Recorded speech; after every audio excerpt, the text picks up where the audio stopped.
हरे कृष्णा, राधे राधे। हम सभी साधक भागवत रत्न प्रहलाद जी का चरित्र श्रवण कर रहे हैं। आज का प्रसंग दैत्य ऋषि प्रहलाद का अंतिम जीवन भाग 2। योगीराज प्रहलाद ने अपने योग बल से वर्तमान और भविष्य का सारा हाल जानकर राजा बलि से कहा, हे वैरोचन बलि, इस समय देवताओं की उन्नति और दैत्यों की अवनति के कारण तुम ही हो। तुमने तीनों लोकों को जीत समस्त देवताओं को अपने अपने पदों से च्युत करके स्वयं उनके अधिकारों को ग्रहण कर लिया।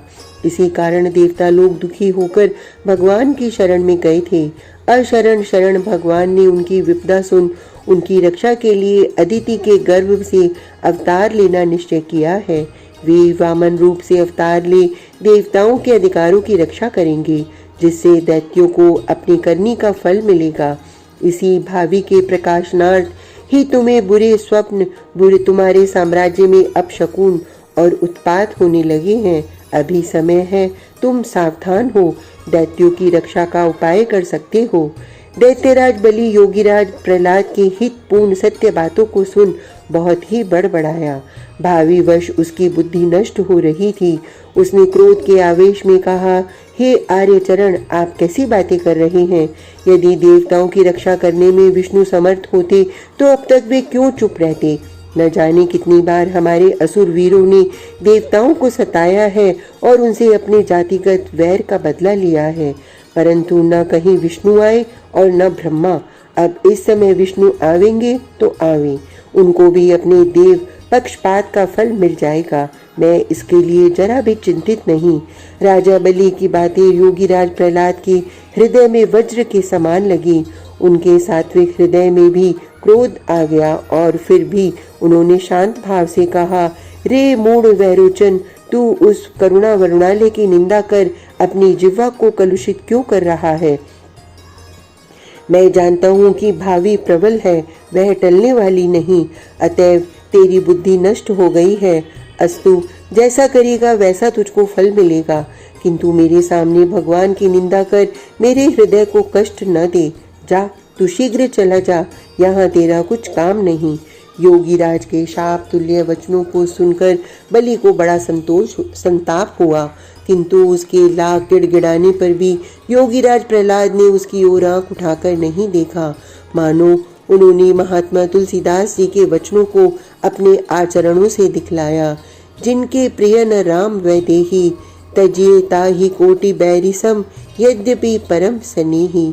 बारंबार की प्रार्थना पर भी जब योगीराज प्रहलाद ने उनकी ओर आंख उठाकर नहीं देखा, तब राजा बलि असफल मनोरथ हो अपनी राजधानी को वापस गए। उनके वापस जाने पर प्रहलाद जी अपने पापों के प्रायश्चित स्वरूप हरि कीर्तन करने लगे। प्रहलाद जी ने विचार किया कि जो बड़ों की निंदा करता है केवल वही नहीं, प्रत्युत जो उससे निंदा सुनता है वह भी पाप का भागी होता है।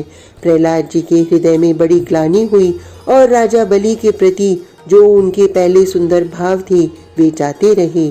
जिस महापुरुष ने बालपन में अपने प्रतापी पिता के मुख से भी भगवत निंदा सुनना और चुप रहना उचित नहीं समझा था, वह अपने पौत्र के मुख से सो भी अपने अंतिम समय त्याग की दशा में भगवान की निंदा सुनना कब स्वीकार करता। अंत में वही हुआ जिसकी आशंका राजा बलि के हृदय में थी और जो योगीराज प्रहलाद ने कहा था, देवताओं की रक्षा के लिए नहीं, दैवी संपदा की रक्षा के लिए और राजा बलि के राजा अपहरण के लिए नहीं, प्रत्युत आसुरी भाव और शक्ति को मिटाकर सृष्टि की प्राकृतिकता को कायम रखने के लिए भगवान ने अदिति के गर्भ से वामन अवतार ले राजा बलि के सारे ऐश्वर्य और प्रभुत्व को क्षण भर में दान के रूप में ले लिया। राजा बलि न केवल राजा से रंक बन गए, किंतु राजा धीराज से भगवान वामन के बंदी बन गए। जब राजा बलि को भगवान वामन ने बंदी किया, तब उनको फिर अपने पितामह राजा प्रहलाद नहीं, भक्ता अग्रगण्य योगीराज प्रहलाद का स्मरण आया और उन्होंने त्राहिमाम कहकर उनको पुकारा। योगीराज प्रहलाद तो दिव्य दृष्टि वाले थे। उन्होंने देखा कि अब राजा बलि को अपने पापों का फल मिल गया। उसका हृदय अनुताप रूपी प्रायश्चित द्वारा शुद्ध हो गया। उसके अभिमान का मद लोप हो गया। तब वे फिर पौत्र की रक्षा के लिए नहीं, एक आर्त की रक्षा के लिए भगवान वामन की अपूर्व मूर्ति के दर्शन के लिए वहीं जा पहुंचे जहां भगवान वामन ने अपने दाता राजा बलि को बंदी बना रखा था। योगीराज परम भागवत प्रहलाद के अनुरोध से राजा बलि बंधन से मुक्त किए गए। यह कोई अचरज की बात नहीं। जिन प्रहलाद ने अपने बालपन में ही अपने पिता जैसे निर्दय दैत्यराज के हाथों से न जाने कितने बंदियों को छुड़ाया था, वही प्रहलाद दया निधान भगवान से यदि उनके दाता को बंधन से छुड़ाते हैं तो एक साधारण बात है।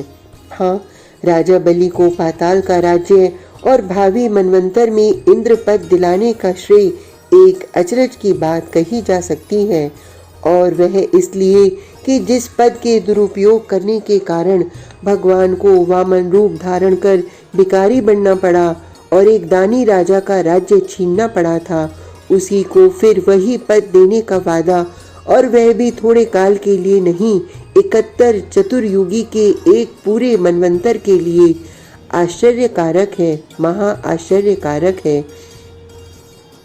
इतना ही नहीं, प्रहलाद जी की कृपा से राजा बलि को जो एक तीसरी अलभ्य वस्तु मिली, वह सृष्टि के आरंभ में आज तक के इतिहास में एक अपूर्व बात थी, और वह यह कि पाताल में नित्य प्रातःकाल भगवान अपने उसी वामन रूप से राजा बलि को उनके द्वार पर ही जाकर दर्शन दिया करेंगे। यह तीसरी बात सबसे बड़ी और सबसे अधिक अचरज की है, किंतु जिन भगवान की लीला ही आश्चर्यमयी है और जिनकी निहैतु की कृपा प्रसिद्ध है, जिनकी भक्त वत्सलता एवं भक्ति महिमा से न जाने कितने पौराणिक उपाख्यान भरे पड़े हैं, उनके लिए कोई अचरज की बात नहीं है। कवि की यह वाणी सत्य ही है। जय जय जय जय जय रघुनंदन, जिनकी अद्भुत माया, देखत बने भने को अस कवि, शेष पार नहीं पाया। राजा बलि का अभिमान जब शांत हुआ तब उनको भगवान के दर्शन हुए और रुष्ट हुए उनके पितामह फिर संतुष्ट हुए। संसार में प्रहलाद की ही कृपा से राजा बलि का यश चारों ओर फैल गया। दैत्यराज राजा बलि, जो किसी समय भगवान विष्णु को देवताओं का पक्षपाती, अपने से निर्बल पर ब्रह्म परमात्मा नहीं एक व्यक्ति विशेष समझते थे, वे ही राजा बलि भगवान के अनन्य भक्त और प्रातः स्मरणीय हो गए। योगीराज प्रहलाद पुनः अपने तपोवन को चले गए, हरि का ध्यान करने लगे, किंतु उनके हृदय में यह भाव उत्पन्न हुआ कि जब तक यह शरीर बना रहेगा तब तक दैत्य कुल का नाता छूट नहीं सकता, और दैत्य कुल में हमारे ही पुत्र पौत्रों और प्रपौत्रों में न जाने कैसे कैसे आसुरी भाव के प्राणी उत्पन्न हैं और भविष्य में होते रहेंगे। वे उत्पात से विरत न होंगे और उत्पाती प्राणियों पर विपत्ति का आना स्वाभाविक है। जब वे विपत्ति में पड़ेंगे तब हमारा स्मरण अवश्य ही करेंगे। इस प्रकार हमको संसार त्यागी होकर भी बारंबार दैत्याकुलानुसंगी होना पड़ेगा और अपने आराध्य देव भगवान को बारंबार कष्ट देना पड़ेगा। अतएव अब इस शरीर का संबंध छोड़ना ही अच्छा है। इसी विचार से परम भागवत योगीराज प्रहलाद ने अपनी जीवन लीला समाप्त की और भक्ति योग के द्वारा वे अपने आराध्य देव भगवान विष्णु के वर्णातीत शांतिमय वैकुंठ धाम को पधारे एवं अपनी परम पावनी कथा को चिरकाल के लिए पतित पावनी गंगा के समान मानव समाज के तरण तारण के लिए छोड़ गए।